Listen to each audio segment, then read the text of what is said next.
મેં તો પહેલા બી કીધું હતું, આજે બી કહું છું, આ જીત એ જનતાની જીત છે અને જનતાએ જ મને જંગી બહુમતીથી અને આવા કઠિન અને વિપરીત સમયમાં પણ મારો સાથ અને સહકાર આપ્યો.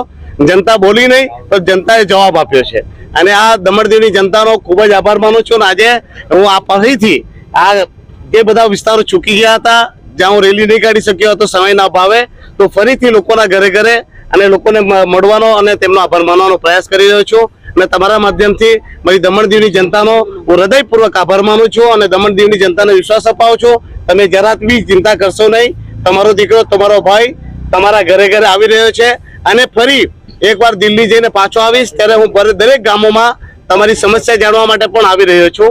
તમે જે મારા પર વિશ્વાસ રાખ્યો છે તે વિશ્વાસને પૂરો કરવાની પૂરેપૂરી કોશિશ કરીશ. આ દીવમાં પણ અમે બે દિવસ માટે ત્યાં રેલીઓ કરી હતી, લોકો પાસે ગયો હતો, લોકોના આશીર્વાદ લીધા હતા અને લોકોનો આભાર માન્યો હતો.